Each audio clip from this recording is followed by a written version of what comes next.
mpya kaanza, mambo kangaja, huenda yakaja na nyama ya mapaja. Hey. Mambo vipi? Happy new week it is. I'm Daddy Mato and welcome to the Night Report. Now, report right here on TV47. And of course, mimi Daddy Mato, kama kawa, kama dawa, ready to give you the news. Ni kama tunapiga tu story tu hapa na pale. And it's interesting because last week kulienda vile kulienda, this week ideally there were expectations that we had. Kama hii wiki ilikuwa imeanza, hatutarajii kutakuwa na maandamano because the demonstrations were called off. But then in some areas in Thika, Embu, I think I saw also Matu, somewhere around there, there have been reports of protests over the increased fuel prices. So I don't know what direction that is taking because ni kama sasa wale ambao walikuwa wameshikilia washikadau pale mbele ni kama wameshindwa nayo, hatujui. We can only hope that things return to normal very soon, na pia bei ya mafuta ipunguke kidogo. Lakini wacha tuanze story yetu hii wiki na mambo ingine, kwa sababu naona ni kama producer akona mambo na mimi wakiwa na director, kwa sababu wanaanzia na hii story. Lakini it is okay kama mapenzi, kama director wetu, kama mapenzi imekushinda, tafuta kazi. Jomo Kenyatta University of Agriculture and Technology has just launched a new platform called Tukua, which helps you to match the perfect job for you. But like swipe right on relationship drama, can you now chat with an AI robot to find perfect matches for internship? Or rather, you can now chat with an AI robot to find perfect matches for internships, scholarships, and government tenders. The digital matchmaker software checks your profile, skills, and your home county to pair you up with the right boss before even the deadline expires. It even flirts with the computer chini hapo kwa system for you by writing an entire comprehensive CV and cover letter in seconds, saving you from hassle creating a good first impression. Creators say this is restructured application and it will cure the heartbreak of unemployment by hooking verified youth up with organizations that actually have money. Everyone is celebrating the tech reforms, agreeing that swiping for steady paycheck is way better than getting ghosted na empty promises. On QR code, it is Today we have launched an AI platform, Tukua.ai, that we have developed in collaboration with Jomo Kenyatta University of Agriculture and Technology. And I found a challenge or a problem. Young people were asking for opportunities, but they were not getting them.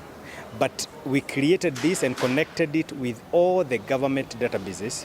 So when you come to this platform, Tukua.ai, you are able to upload your CV and we are able to match you with the appropriate or the available opportunities, talk of jobs, internships, government tenders, all of them now in one aggregated platform, an LLM called Tukua.ai. There's a job that could be existing for you, but you just don't know how to find it. You can go and use AI, go feed in the skills that you have, and AI can be able to find a job for you. Let's say, for example, if you're doing graphics, you might not know that a job that is out there that will require your skill set, and it is just written a different kind of a word. It might not be written graphics designer, it might be written something else. So AI can come and edify you for you to not only find jobs locally, but be able to find you jobs remotely so that you can be able to still live your life, but still making ends meet.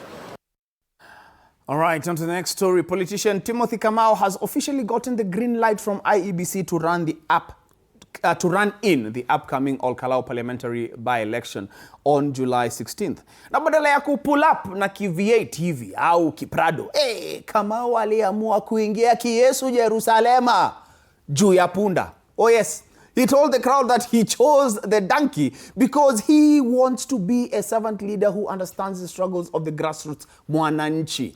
Ali promised that if he wins the seat, he will push for strict reforms and new laws that force all senior government officials and big politicians to send their kids to public schools and seek treatment in public hospitals rather than running to expensive private ones every time congestion or work pressure hits them. The locals were amused by the animal transport action, agreeing that making bosses use the same public roads and hospitals as ordinary people might finally streamline the system for kila mtu. Kwa majina ni Timothy Kamau Karioki. Mimi nimekuwa cleared leo na IBC nikiwa jenzi wa kwanza kutoka siku yenye tulikuwa maandamano kuvai kwa hii kiti. Tunaandamana kwa ballot sasa. Hii mambo ya kuandamana kwa streets tumemaliza. Na kutoka saa hizi mimi nitakuwa kwa ballot kuongoza vijana na nitakuwa navai kwa hii kiti ya MP ya Olkarao. Mimi ni mkulima wa Olkarao, natumia punda kulima hapa na mafuta imekuwa bei ghali sana. Ndio maana nikaamua kutumia punda leo, juu pesa ya mafuta singepata. Mimi nikichaguliwa na watu wa Olkarao nitahakikisha wale leaders ambao tuko nao, you must register of a policy that you can trust. It is not possible you register of a system that you cannot trust. Leader ambaye ako hapa Nyandarua lazima atumie, kama ni hospitali anatumia hospitali ambayo iko hapa kama sisi. Wewe huwezi kuwa wewe ni manager wa hoteli na niko hoteli ambayo ukuri. Kama ni governor anaenda kwa hospitali yenye tunatumia. Kasongo anaenda Kenyatta Hospital. Ndio sisi wote tupate equipment zinatoshana. History ya kufanya politicians na leaders watumie the same public systems as everybody else, it's been a tall dream for a very long time. We can only hope that it can be achieved one day, one time. Let's hope. Let us hope and see. Because I think in South Africa wameweza kuachieve hiyo kitu, kwa sababu wale wengi pia Kenya wanatoka hapo wanaenda South Africa. Lakini wacha tuseme mengi kuhusu hayo. Wacha tuingie tu kwa huyu jamaa ambaye alikuwa anaendesha mnyama kuingia kwenye tauni, na hadi tuongee sasa kuhusu hawa watu wa wanyama. Bazu, Rangers wa Kenya Wildlife Service wamearrest a notorious roaming hyena that has been causing anxiety and terrorizing local villages in Kikuyu constituency for over 14 days. Local citizens walisema that kupeleka watoto shule imekuwa kama kupitia Amboseli, requiring complete military escorts. Ofisi walikuwa wanategea kwa mabush. One angry victim complained that the funny wannabe intruders walikuwa wanamezea mate mbuzi na ng'ombe zao wakiona watu wakipita.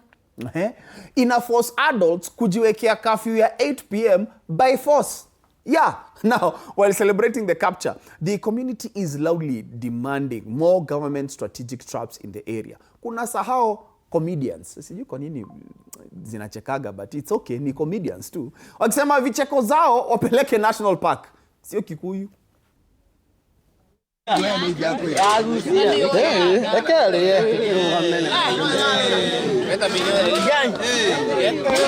Fisi wamekuwa wakituhangaisha sana. For example, hata wanatembea hadi manyumbani. Watoto hawana amani, tunafungia watoto kwa manyumba kwa sababu ya hao fisi. Pia watoto kwenda shule wanapata tabu sana kwa sababu lazima wazindikishwe. Wale wanaenda mapema lazima wapelekwe kwa sababu tunahofia fisi au fisi. Naishi na wasiwasi kwa sababu hatujui, na tukijaribu kuzifuatilia kama wananchi zinahama. So huwezi jua kama iko hapa, kesho nasikia iko Ndoma. So hofu yetu iko juu sana na hatujui pengine penye utaiona.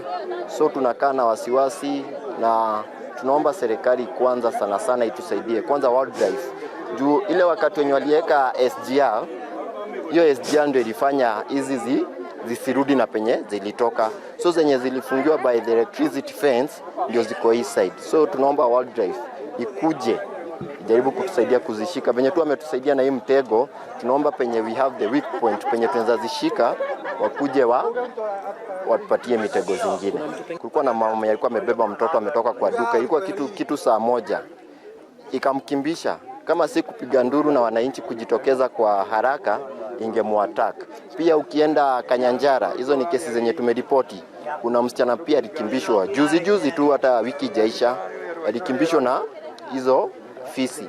So kuna watu wawili ama watatu wenye kesi zao wamekuwa wamebakisha tu kidogo watakiwa na hizi fisi. Tunaweza cheka juu story, lakini it's actually not a laughing matter. I can't imagine the amount of horror that people have been experiencing, the terror, especially huyo mama. Nasikia yeye ametoka tu, anatembea tu kawaida, ndio hiyo ofisi inaanza kumkimbiza. Inabidi umepiga nduru, umetoka siaka ingine mbaya sana. I can't imagine the trauma that might leave her. So it's a good thing that KWS wamefanya hapo hivyo in capturing the ofisi na zingine zote ambazo ziko huko zikuwe captured. I remember the same case was happening in Juja na huko kulitulia. All right, next story. The quality police from KEBS have invaded Nakuru kusikia what the public and local business owners think about the new Standards Act regulation of 2026. Basically, wako tired na fake products na bad laboratory tests. So they are sharpening their measuring rulers and strengthening reforms to kick out bad codes from the market. The South Rift Regional Manager explained that these new laws zita combine forces na the Business Laws Amendment Act to give consumers absolute confidence. So wawache kuworry what if they are, what if, so wawache kuworry what they wache kuworry if, hey, yo, lugha imeleta shida. Wawache kuworry if what they are buying is genuine ama ni matope imepakwa makeup. The renewed system will make sure scientific measurements are extra accurate, testing laboratories za kanchit kandae, and all factory goods meet national quality standards comfortably. Hakuna mambo za kanchit kandae tena. Stakeholders agree that the cleaning up of the system will save ordinary citizens from consuming poisonous ingredients ama kuwaste pesa yako on vitu zinavunjika after 2 days, making product compliance a mandatory ride for every seller. For example, the first regulation on product certification really wants to strengthen and bring trust to products that have been certified in the market, to give the consumers confidence on the products that have been certified, that they are safe and fit for purpose. The second regulation on industrial and scientific metrology wants or intends to enhance the accuracy of measurements in our country and in the region. And the third regulation, which is on testing and the designation of laboratories, will want to ensure that test results that are being channeled out of our testing laboratories are competent results, people who are carrying out testing are competent and are also properly regulated to ensure that decisions which arise out of those test results are used effectively. So basically, this is a public participation week since last week, and it will continue to the coming weeks. And on to a very, very, very serious matter. The Ministry of Health has just dropped a bombshell confessing that 10 to 20% of the population of Kenya is living with a mental health condition. Meaning that every time you're in a group of up to 4 friends, moja wenu hayuko fine, thank you. Now, hizo numbers zinatisha, I say. I mean, Kemba hii, moja, over 3 million citizens are in the active workforce and are crumbling under emotional fatigue. Isitoshe, fresh teenagers and unemployed graduates wanatumia pombe na drugs excess just to numb the pain. Kwa sababu hakuna pesa, ni kubaya. Now, to mark Mental Health Awareness Month, the Heroic Rangers at African Center for Rehabilitative and Mental Wellness and Awareness wali create a wellness assembly where watu walikuja kujishukishia mzigo. Organizer mmoja hapo aliinsist ati SHA lazima ikava mental health rehabilitation haraka upesi, la sivyo nchi nzima itaumia. Juu hiyo story watu wanaambiwa lazima tuzoee kupiga nduru because suicide cannot be the escape portal. Ask for help before mambo iwe too much. As the Rongo Kangata have stood us and have agreed with us, we are going ward by ward, village by village, and one person at a time. And also, we want to request our governor, since the mental health is a pandemic in our country, if we can include the mental illness in Kangata care, so that we can give psychologists and the psychiatrist department in our country, in our county, that is, to be able to go for their mental therapy for a low cost. And also, we request him also to introduce the same in SHA. That goes for the countrywide. That's what we request, and we appreciate for your support, Governor. We appreciate for waiving our licenses. We are currently underway with the survey to know the most prevalences mental. There are 20 mental disorders. So we want to know the 20 disorders which are most prevalent in different regions of the country. Wacha turukie kule Homa Bay County ambapo watu wa Rusinga Island wamenice mbaya design nyingine yani madong. Kisa na maana, 2 words. Kanyaga lami. Now for the first time in the history ya Rusinga Island wako na barabara ya lami bana. Oh yes, first time in history. President William Ruto officially launched the 19.3 kilometer Rusinga Ring Road. Rusinga Ring Road, finally retiring the exhausting age-old tradition of trekking in deep mud kila time kunanyesha. Grace Apio, a fish trader, mwenye survived the island's dusty the island's dusty roads for 31 years, confessed that transporting vitu, especially zile mzito, ilikuwa historically a nightmare. Because matatu zilikuwa zinakataa kudrive near the muddy beach shores. Alafu fishermen wengine kama Banadokeo ana celebrate sana that lunch packages za tilapia na omena will no longer rot kwa jua ya Lake Victoria because traders can now fly speedily kwa soko. Kabla hizo samaki zijue zishashikwa. Wakituma shukrani to the executive office, the local constituents wanataka more extensions to connect the remaining beach ports. Wakisema the revolution is too comfortable to stop now. Iendelee.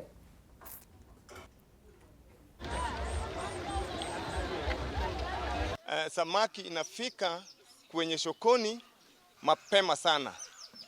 Hapo awali barabara ilijaa na matope. Na saizi hakuna, tunashukuru. Hakuna vile tulikuwa tunatoa samaki tukipeleka sokoni. Na tangu lami ikue, kila kitu inaenda nywe kwa sababu watu wa pikipiki hawana shida, watu wa magari hawana shida. Sasa tunashukuru. Na kitu ningependa kusema tena, iko mabarabara zingine mbaya zaidi kutoka kwa beaches. Sipokuwa hii imetengenezwa. Na hiyo inatakikana itengenezwe na kaunti ya Homa Bay. Tunaomba serikali ya kaunti ya Homa Bay watengeneze mabarabara zenye za kuingia kwa beaches. Kama Kasgunga Ward, beach ya Ulambwe saa hii uwezi pita, hata watoto hawaendi shule. Leo hii nilipata kama watoto wadogo wanarudi hawaendi shule kwa sababu maji imejaa inawafikia juu mpaka sasa hawawezi pita. Aya, tukirudi pale Murang'a tena, Murang'a Governor Irungu Kang'ata has ordered local shop owners to become temporary detectives. Now, a report wale watu wali destroy duka zao during their wild riots of last week. The governor insisted that working with the police force is the only way to kick the thieves out of town and restore comfortable peace in the community codes. Kang'ata dropped this advice while handing out pesa to traders in Murang'a town ambao duka zao ziliibiwa during protests against high fuel prices last week. The county government disbursed a total of 440,000 shillings to help victims to buy new stock, saving them from struggle and starting afresh. Deputy Governor Stephen Munania added his voice to the drama, reminding everyone that while kubeba placards kwa streets is a legal democratic right, transitioning into a full-time dingo mwenyewe anaiba TV na waru crosses the line. Alisema that democracy does not mean destroying other citizens' sweat, and everyone must respect private property so we can all enjoy harmony pamoja. Murang'a County government about 1 year or 2 years ago established emergency fund through a law passed by the assembly, which provides that the county has a fund in the event of major calamities that impact on businesses. The county can consider ili hali watu wamepewa nafasi na katiba yetu ya kuweza kuungana ile wakati wanafeel lazima watokelezee waseme maneno yao, lakini lazima tuhimize wafanyikazi wa kaunti ya Murang'a na pia wakaaji wa Murang'a.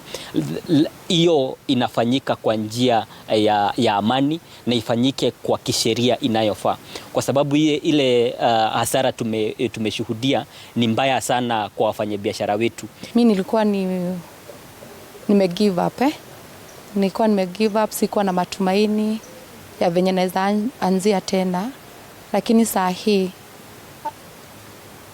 wamenipea boost. Najiaminia tutaanza tena. Na ndio msiseme mimi sikuagi na good news. Wacha tukafunge na good news. It is notified for the general information of the public that in exercise of the powers conferred by Section 3(1) of the Public Holidays Act, the Cabinet Secretary for Interior and National Administration declares that Wednesday, the 27th of May, 2026, shall be a public holiday to mark Eid al-Adha. Those are not my words, by the way. That is the Gazette notice number 7653 by CS Kipchumba Murkomen.